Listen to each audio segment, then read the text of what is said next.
Hello and welcome back to another episode of a weekly Smeggin' Waypoint. Please don't call it that. It is the week after E3, which means my brain has become tired of being excited about all the things I was excited to be excited about, and now is excited about completely irrelevant things that nobody told me to be excited about, such as Pokémon. And honestly, this has only just taken hold of me today. I don't know why, but I've just been sat here going, I want to learn more about Pokémon Brilliant Diamond and Shining Pearl, and I've already given my thoughts about those particular titles, those particular announcements, in other videos in the past. But for a quick recap, love the game, favourite game in the series, or maybe not my favourite game, but the most important one to me personally. But do not like the way they're remaking it. The art style is a bit naff, a bit cheap looking, and I wish it was more of a remake in the vein of Omega Ruby Alpha Sapphire, and not so much a quote-unquote faithful remake, which might as well just be a port without the charming chunky pixel graphics. But all the same, I've been thinking about it lately, and I mean, it's Pokemon Diamond and Pearl. I'm still gonna fucking love it no matter what form it takes, but I want to learn more about it. If they put Platinum gameplay in with the rest of it, then it's gonna be a version of Pokemon Diamond and Pearl I haven't played, because I never played Platinum. And according to this one video I watched, which did a bit of a trailer breakdown and showed this one person standing outside of a flower shop, it's pretty much confirmed that we're going to be going to the weird hell dimension and meeting Giratina, because that's how trailer breakdowns work. So that's cool, I guess. I do still wish they'd show off some stuff like, oh, and don't worry, we expanded the endgame, because Diamond famously didn't have very good endgame. Or at least it didn't in my expectations. I remember spending absolutely ages trying to finish off my Pokédex, and I know this was in the days when you didn't need to catch them all, just see them all, but all the same, it took me ages to finish my Pokédex so that I could go and see the endgame, and then I got there and went, huh, and then never touched it again. So yeah, if they expand the endgame, that would be lovely. If they put some future gen Pokemon in there, that would be pretty lovely too. I doubt we're going to get a full national dex. I mean, we might do, that might be the reason for the graphics downgrade, so they can fit all of them in, but I doubt it. I'm not expecting it. I don't think that'll ever happen again, and I'm not too bothered by it either. As long as there's a large enough selection of the bloody things, I'm fine. But all of this poker thinking has got me to thinking about the Pokemon games I already own. And while I've finished everything there is to do in Sword and Shield, I got the expansion pass, I finished all of the story on that, I never did complete my Pokédex. So when I say everything there is to do, I mean story-wise, obviously. And yeah, I pay yearly, £15 a year for this Pokemon Home subscription, and I might as well be putting it to use. So I figure, why not go and try and complete the Pokédex? And there's a website, because of course there's a website, there's always a website that's going to help me with my completionist obsessions that I'm never going to fully carry out. And it's called PokédexTracker.com, and if you look in the description there will be a handy dandy link to my personal Pokédex.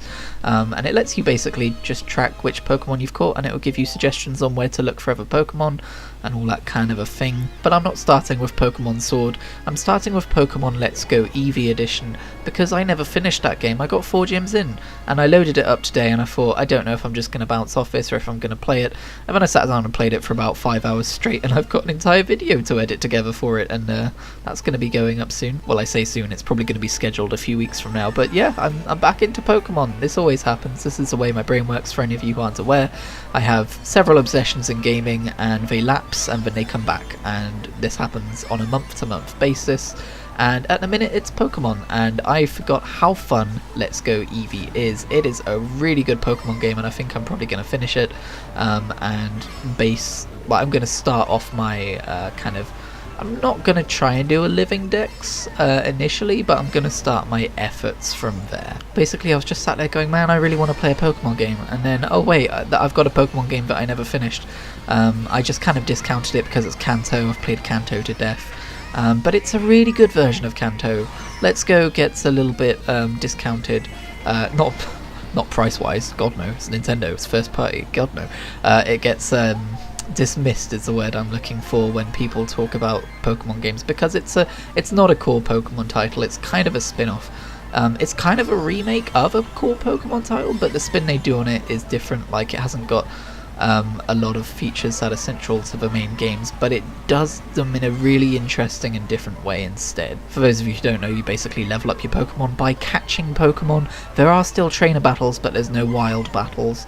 But you know, there's some stuff stripped out of it, like I don't think you could breed Pokemon. I think some stuff like Ivy's might be a bit different, but it's Pokemon enough that they let you connect it to Pokemon Home and transfer them forwards to Pokemon Sword, or just keep them in Home for future endeavours. So I mean, I think it's a Pokemon game, isn't it? And I'm enjoying it. So yeah, Pokemon back in my life. Hadn't thought about Pokemon for a while, now I'm thinking about Pokemon. That's how it usually goes. I think the fact that I can make a video out of Pokemon clips now as well is really helping me enjoy Let's Go Eevee Edition a lot more.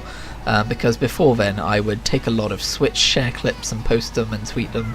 I would do a lot of that, but now I don't have to rely on that kind of thing, and I can make actual videos about it, and it makes me really happy. So, yep, still glowing about this Elgato purchase. Is it 3 weeks, 4 weeks from having it? So I'm a pretty happy chappy. But don't worry, people who hate Pokemon and have no soul and are doomed to be sad forever because they don't like Pikachu's cute little smile. That's not all. I am also... Sorry.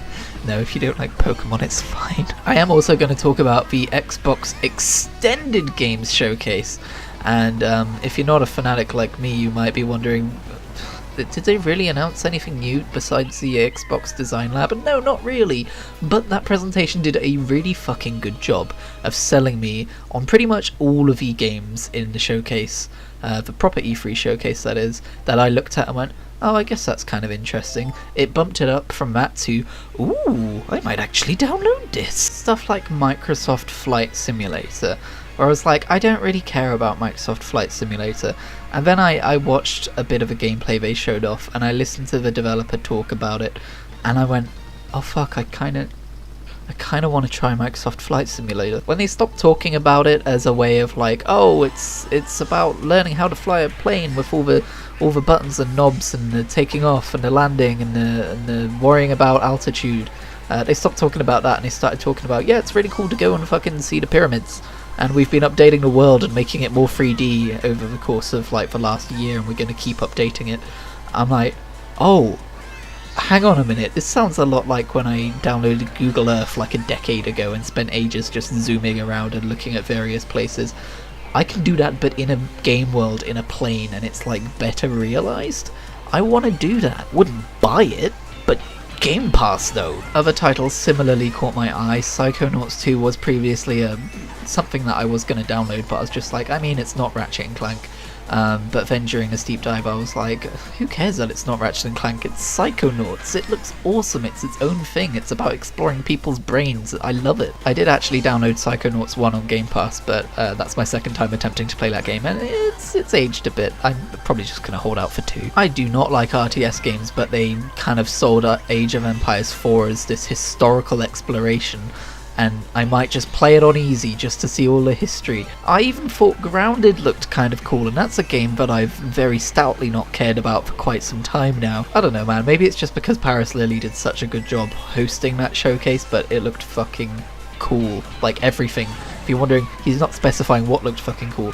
Yes, video games is what looked cool. Video games is yes. In other news, there was a Nintendo Direct, and I've done a whole thoughts on that if you want to go and watch that video where I talk about that kind of thing. But it's been a few days since then as well, and I've had some time to think about that a little bit more.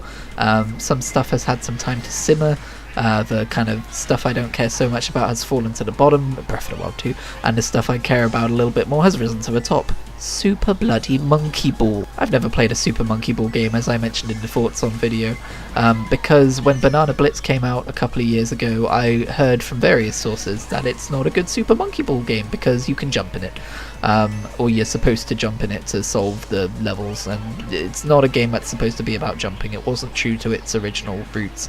But Super Monkey Ball Banana Mania is a remastering of the first 2 games, and Deluxe, which by my understanding was already kind of a perfection of the first 2 games, maybe bonus levels, I don't know. But man, I've been wanting to play it for so long, and like not something that's been burning in the back of my mind, like I really want to play it, because I probably would have just tried Banana Blitz if it was that much. But now that it's coming out, it's probably the only game in E3 that was announced that isn't a Game Pass game that I'm going to get, because it's not a Game Pass game, you have to spend money on it. But to my delight, it is releasing on Xbox. I originally thought it was a Nintendo Switch exclusive, because when it was in a Direct it just had a Nintendo Switch little logo underneath it, but it is also coming out on Xbox at the same time, and it's £35, which is, you know, okay. I could have done with it being a bit cheaper, but there are over 300 levels, so I feel like that's probably a fair price. And it's not like I buy any new games, I just buy old games or games I already own. Speaking of which, guess who bought Assassin's Creed Origins again? This guy. If I made this video like a day ago, the opening 6 minutes of this video would have been about Assassin's Creed Origins and not Pokemon, because I love that game to death. For those of you who don't know, I have perfected Assassin's Creed Odyssey, the game which came after it, but I only ever got halfway through Origins on PC. And I really do like Origins. It's just that I was getting FOMO because Odyssey had come out by that time, and I just jumped over to Odyssey. But man, Origins is such a good game, and it was on sale for the gold edition was £20, and I was able to buy a £10 gift card with my Microsoft Rewards points. So basically, since I never bought the DLC on PC, I just said to myself, fuck it, it's just like I'm spending a tenner on DLC and getting it on a different platform for free, basically. So yeah, let's not talk about the time when I bought it on PS4. That's gonna make my story look not as good. I bought it on PS4 and never downloaded it. Shh. I'm about, I want to say 12 hours in. And I'm struck by just how good it is even after I've played Odyssey. Like, Odyssey has some improvements. I feel like Bayek is a bit more clunky in combat compared to Cassandra, but it's just such a cohesive game. I mean, by my understanding, the team that made Origins kind of like did the bulk of like the work, and then the team that made Odyssey were mostly focused on taking that game and turning it into a Greek game and putting it into a different world and giving it a different story, and they overhauled the combat a little bit. That was primarily what that game was. Whereas Valhalla is from the team behind Origins and is once again a bit more of an innovation instead of an iteration on the series. And that's not me talking shit about Odyssey, that's one of my favourite games of all time. But Origins, I think it probably will be too by the time I'm done with it. It's just so good. I'm so pleased with the direction the Assassin's Creed games took after Syndicate, although to be fair, I haven't really played anything beyond 3, but I did buy 4. I played it for a couple of hours on Xbox, but I couldn't really get into it. The stealth isn't very good, and that's bad for an Assassin's Creed game. But I do own that and Unity and Syndicate in a triple pack, so I should probably play those at some point. But yeah, it's so good, and for the first time I've actually dipped my toe into the Discovery tour, which is something I've always put off doing until the end of a game. I figured, why should I do that? Because, I mean, it's not going to be story spoilers. I was worried about seeing areas of a game before I get to the main game, but who cares about that?